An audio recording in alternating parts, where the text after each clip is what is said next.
Dans cette vidéo, on se demande si on va descendre jusqu'à ce spot difficile d'accès. On visite l'enfer et le paradis, et on rencontre une famille de bergers trop sympa. Et dans la dernière vidéo alors, eh bien, on avait échangé nos appareils avec Juliette pendant une semaine pour relever un défi, et c'était pas vraiment simple. Allez, place à l'épisode 44. Salut et bienvenue dans cette nouvelle vidéo. Bon alors, où est-ce qu'on en est actuellement? Après avoir fait le défi avec Juliette d'échanger la caméra, donc Juliette qui fait les vidéos et moi qui fais les photos, on s'est posé quelques jours sur ce spot Qu'on a adoré par sa simplicité. Une petite aire sans prétention mais au bord de la mer. Et on était très contents de retrouver nos appareils respectifs, comme en témoignent ces photos prises par Juliette.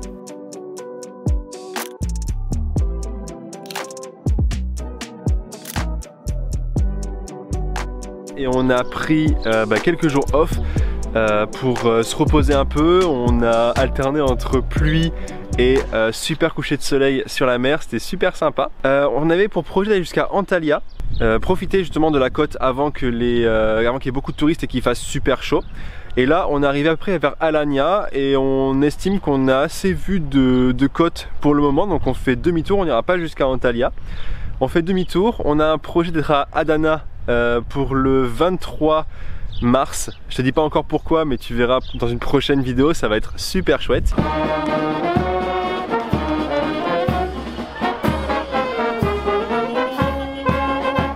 Là, on est en train de remplir l'eau. On se prépare à partir et on va aller en direction d'un spot dont on nous parle depuis super longtemps, déjà à l'époque de Tiffen et Mathieu quand on les avait recroisés à Istanbul à notre arrivée en Turquie, donc il y a 5 mois, c'était en septembre. Un super spot, on espère pouvoir voir à quoi il ressemble, mais on n'est pas sûr de pouvoir y rester parce qu'il va pas mal pleuvoir et c'est un chemin de terre qui peut être assez boueux, donc on va aller voir de propres yeux et voir ce qu'on fait, si on descend ou pas.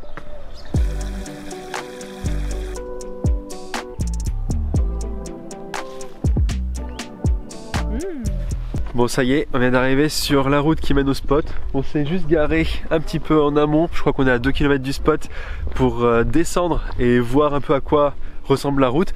Mais pour l'instant, ça reste quand même vachement praticable, c'est bitumé.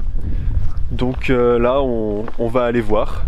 Et on check aussi la météo parce que c'est un peu couvert. Donc si c'est de la terre et que c'est de la boue, on n'ira sûrement pas parce qu'on pourra peut-être pas remonter. Ce spot est dans une plantation de bananes, donc forcément on y fait aussi du conditionnement. Et c'est chouette, on est reparti avec nos petites bananes.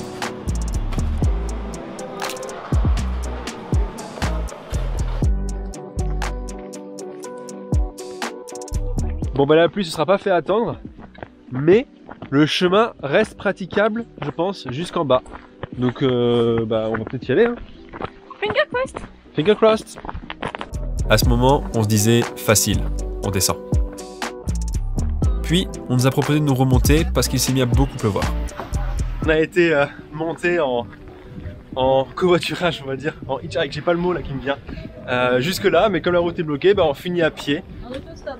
Autostop, merci, c'est le mot que j'ai cherché. On a même pas fait ça d'ailleurs, il nous a pris sans nous. Ouais, c'est clair. Bon, on a retrouvé Rémi et on est remonté un petit peu sur le chemin pour avoir internet pour checker la météo. Enfin bon, je pense qu'on n'a pas trop besoin d'avoir la météo pour se rendre compte qu'il pleut quand même beaucoup. Donc là, on est en train de se faire à manger, on est sur le bord de la route.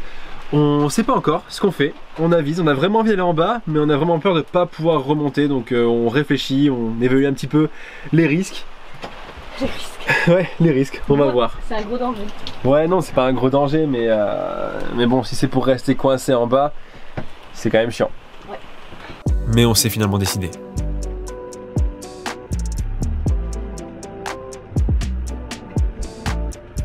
Bon ça y est, on vient d'arriver sur le spot. La descente nous a pas super rassuré pour la remontée. Mais bon, la remontée sera un problème pour demain. Donc on est bien arrivé au spot à Antalya da Kragum. Ad Kragum. En vrai, on se rend compte qu'on se pose souvent beaucoup de questions. Mais quand tu voyages en véhicule, tu étudies beaucoup plus ce genre de situation. Est-ce que ça vaut le coup de rester coincé et de devoir assumer des problèmes derrière pour profiter d'un joli spot? Parce que oui, il est vraiment beau ce spot. C'est une question qui peut revenir assez souvent dans notre mode de vie.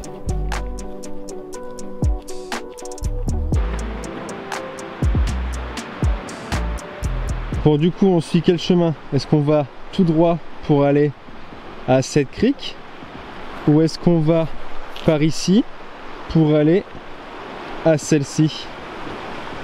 On a le choix.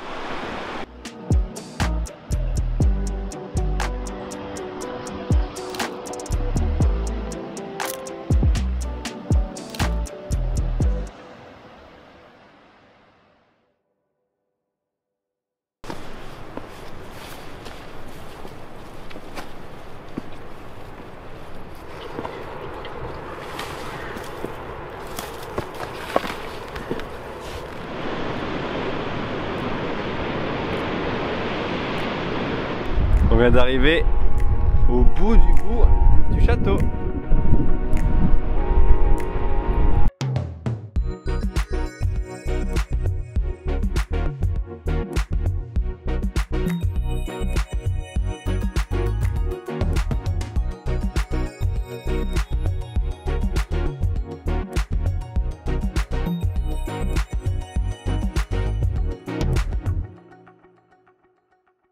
Bon, on a retrouvé Rémi et on s'apprête déjà à partir. On n'a passé qu'une seule nuit sur ce spot parce qu'il est annoncé de la pluie pour ce soir, demain et après-demain, enfin pour 2-3 jours. Donc on risquerait d'être bloqué au moins 3 jours ici.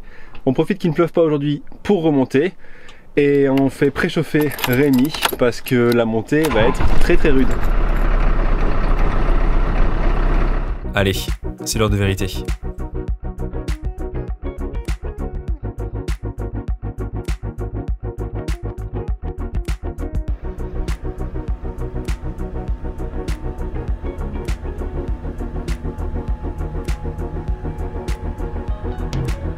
On a passé le plus dur, on a juste perdu un peu de grip quand il y avait de la terre un peu mouillée.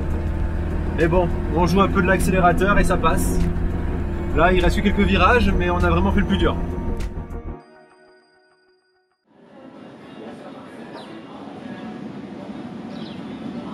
On va s'installer en extérieur pour prendre un petit déj, mais je pense que ça va pas durer très longtemps. Il y a un gros nuage gris qui arrive là.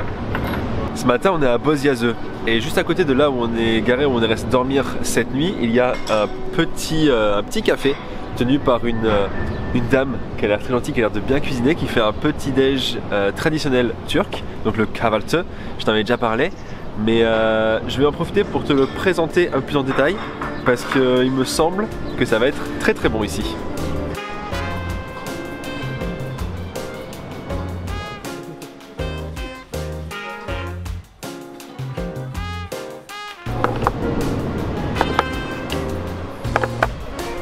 Oh wow.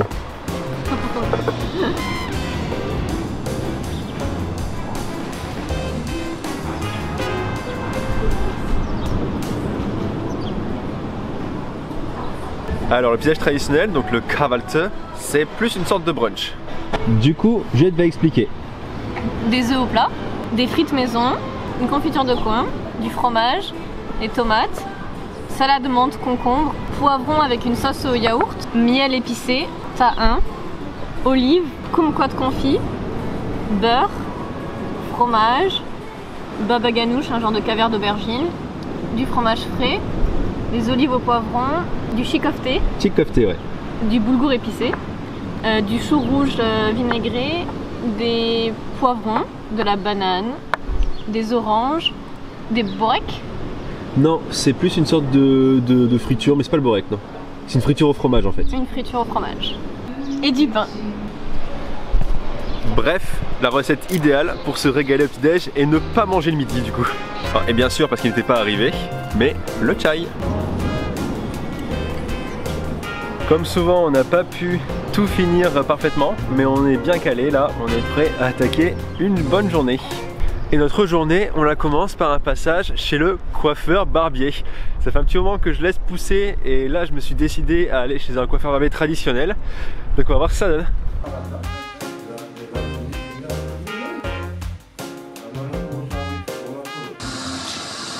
Tu es lavé de tes péchés, c'est comme un deuxième baptême. C'est comme une défense là. Le coiffeur barbier, c'est tout un processus en Turquie. C'est même ancré dans la culture du pays.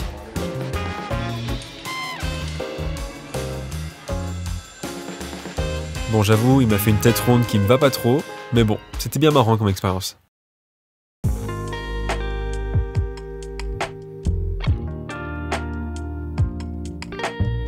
Après ça, on a retrouvé Clément et Marie, qu'on avait rencontrés à Tjörle en janvier. C'était l'occasion de passer 2 jours ensemble à discuter, manger, se promener et boire des coups sur un joli spot de plage, même si on a passé très peu de temps dehors à cause du vent persistant. Et on a eu la surprise de découvrir de la neige le matin, fait très rare dans la région, encore plus au bord de la mer.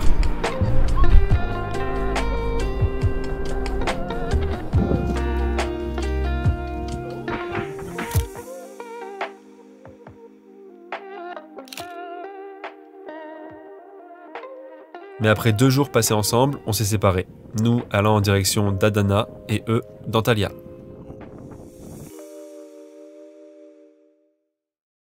Trop flippant, je viens de sortir du camping-car et regarde avec qui je tombe nez à nez. Un dromadaire. Je sais pas s'il vient nous voir ou... Mais en tout cas il m'a fait super peur, je suis sorti, j'ai sauté comme ça, pouf, et on était nez à nez. Trop flippant.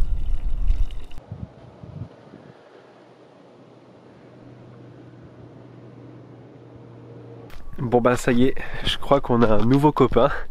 Regarde. Il est posé juste à l'ombre de notre camping-car. Il est bien là. On a passé la nuit en contrebas du parking du site qu'on voulait visiter. On ne se sentait pas à l'aise sur les grandes dalles en béton.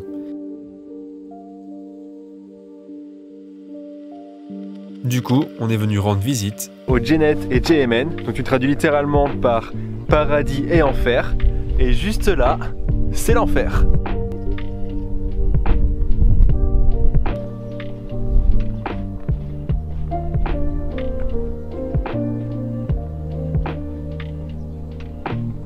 Alors les Heaven and Hell en fait c'est 2 grottes, donc une symbolisant le paradis et l'autre l'enfer, où dans l'antiquité grecque, Zeus serait venu se battre avec Typhon ici, et Typhon aurait perdu et aurait été enfermé en plein dans les enfers.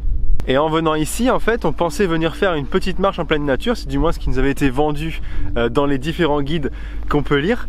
Sauf que entre le moment où les guides ont été faits et le moment où on est venu, eh ben, ils ont construit une grande plateforme comme ça, qui fait que du coup, on se promène plus trop en pleine nature. En fait, on est sur les anciens tracés de marche, et maintenant on est sur une grande plateforme. Alors c'est clair que ça fait moins en pleine nature, mais par contre, c'est vraiment cool pour les personnes en situation de handicap. Parce que tu peux clairement venir en fauteuil roulant jusqu'ici. Le trou vers les enfers est profond de 128 mètres. Et là, on est en direction du paradis, justement. Et pour ça, on prend des marches. Il y a 452 marches. Et pour les personnes en situation de handicap, il y a un grand ascenseur qui descend jusqu'en bas. Donc c'est parti pour 452 marches. X 2 bien sûr.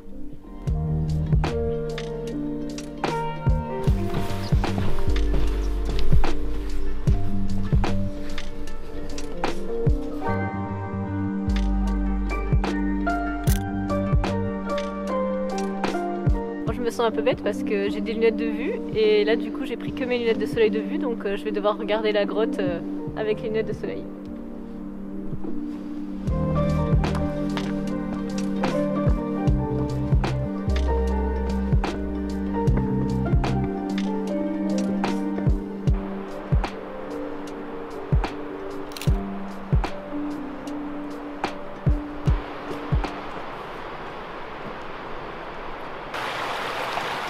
C'est chaud, hein?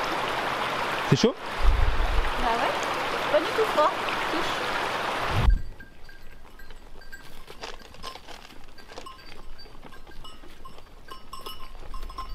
Sinon on a complètement changé de décor, on continue notre route vers Adana et sur la route on a trouvé un petit spot qui est super sympa, et depuis ce spot on peut accéder à des anciennes tombes un peu comme celles qu'on avait dans la vidéo précédente, avec des statues gravées dans la roche. Donc on va aller voir ça de suite.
Quand on rentre de visite, parfois, on a quelques surprises, comme ces gens qui étaient fans de notre streamer et qui se prenaient en photo devant.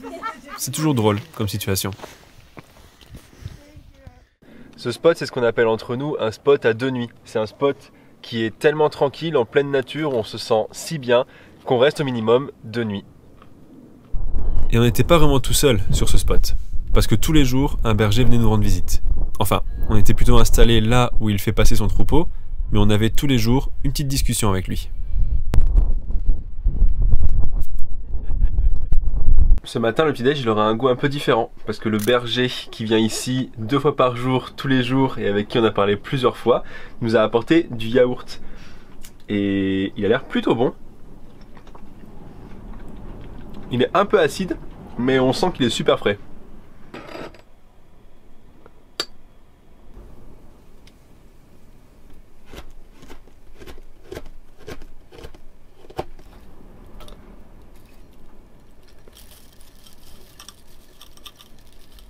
Merhaba.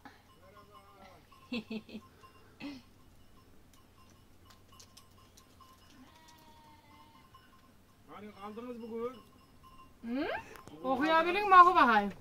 Alors, 6 et 2. Oula. 6 et 2. Bon, depuis qu'on est arrivé sur ce spot, on sent qu'on a un petit lien qui se tisse avec le berger qu'il y a ici.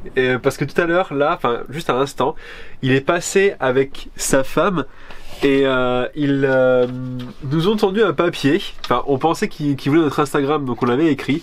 Mais en fait, ils ont passé un papier où ils ont écrit quelque chose qu'on n'a pas réussi à traduire. Mais ce qu'on a compris, c'est que demain matin, à 9 h, on est invité chez eux à prendre le petit déjeuner, le cavalteux.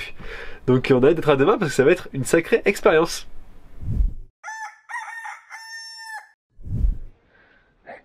Günaydın. Günaydın. Buraya otursun. Oraya git abi.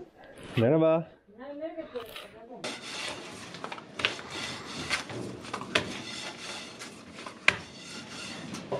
Orada İstemezsen. muhtar neydi? Dur ben bir şey. Maya. Maya. İyi değil. Acı yiyen mi acı? Oula, ça c'est biber. Acı, biber. Biber. Yiyen mi? Aa, çok acı. Sıkma. Sizde ne? Siz de aynı sıkma yapar mısınız? Parmesan. Yapmazlar da ben yapacağım. Moi j'ai déjà goûté gozleme, bazlama, but sökma. Bazlama işte bu bazlama. Özleme diyor bunlar. Ça c'est özleme. le pain bazlama. He, bazlama aynı. Siz yapar mı? Yapma mı? Ça je sais pas. Satın mı? Ha, he yapalım.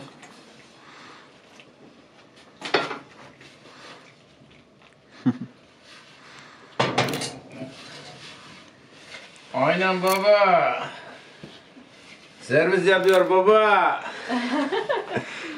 Tamam. Çok teşekkürler. Haydi bir şey de. Hoşçakal. Kahvaltı çok lezzetli. Haydi güle güle. Teşekkürler. Haydi bir şey de. Teşekkürler. Hoşça kal. Haydi güle güle.